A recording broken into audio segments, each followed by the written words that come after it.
how to recover, just in case that tee shot doesn't go where you want. Hi, I'm Ken Martin, PGA member and golf program instructor for Keiser University College of Golf. If you haven't done so yet, be certain to subscribe by clicking the link below. So every now and then we hit a shot that doesn't go down the middle of the fairway, and one of the situations that we run up against is sometimes we'll actually get the ball up underneath a tree, actually under a tree as well as to the side of it. And for a right-handed golfer, this is a real problem if I'm trying to go that way. So there's two ways to actually move this golf ball out of this situation. Both of them take a little bit of practice. One is to actually just hit it backhanded. So this is definitely worth practicing. I've got a sand wedge here because when I do this, the ball's going to be back behind where my hand is. I'm going to be de-lofting. So to make sure that I have enough loft to get it up in the air, I'm using a pretty lofted golf club, which is a sand wedge. And the idea here is to stand very close to the ball, and I'm just going to be making a motion this way. If I wanted to carry this golf ball on the green, I try to judge the length of swing to judge the power that I'm going to use to get it to fly. In other words, for just getting it on the green, I certainly don't need a real hard swing for this one. And you'll want to practice this a few times very small, because when we stand this close, we're putting an ankle precariously close to where this golf ball or club could actually go. But the idea here is I want to make sure that I'm paying attention to the direction that the face is actually looking. And I want to make sure it's not looking at this tree or towards me. I just want it looking out there about towards where that yellow target is. So, and then it's just a matter, again, in order to get the ball up in the air, I have to make sure I get the ball first and with a descending angle. So we'll give it a go. So I hit a little bit behind it, but I got it away from this, and now I've got a chance to get the next one closer to the hole or in. The other way we can go about this is to actually use the same golf club. I'm going to use the sand wedge again, only this time I'm just going to turn it upside down.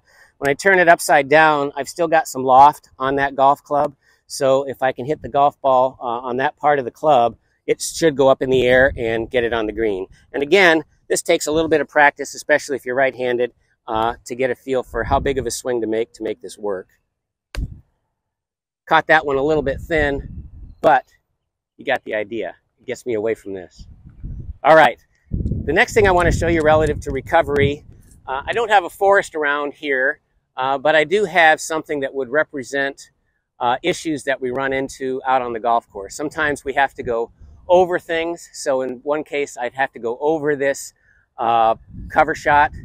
Another case, I might have to go under a branch, let's say. So I might want to go directly under that cover. And then sometimes I have to hit it real low through a window that's represented by those triangles. So we've got three different trajectories. And if you're not used to the trajectories of your golf clubs, one thing that can help you quite a bit is just by standing on the club. So if I stand on this sand wedge, what it's going to give me is a trajectory, a launching trajectory that I can see would clearly get up over this cover shot. If I wanted to go underneath it, the next club I have here is actually a 9-iron. So I'll just stand on both of these so that you can see the comparison in trajectories. So this 9-iron, you can see that it's considerably lower than the sand wedge, and that would be good enough, sufficient to get it underneath that branch or that cover shot. And if I wanted to go even lower through these triangles, then I would use a 6-iron. So I've got a 9-iron as a comparison, and then I'll go ahead and stand on this 6-iron. And the 6-iron trajectory, you can see, is a nice low one that would get me through that low window of opportunity to get back into play. So let's give it a go, see what happens. So the first one I'm going to hit is going to be the high one. So I'm going to use the sand wedge, plenty of loft, and get this over that cover shot.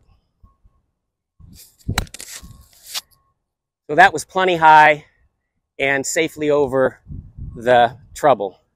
The next one I'm going to use is the 9-iron to make sure I can go underneath this cover shot.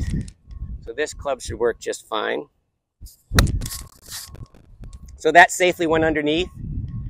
And then the last one, the precarious one, the very low shot through the triangle. I think I'll go through the left triangle and I've got a 6-iron, so a nice low punch right through that triangle.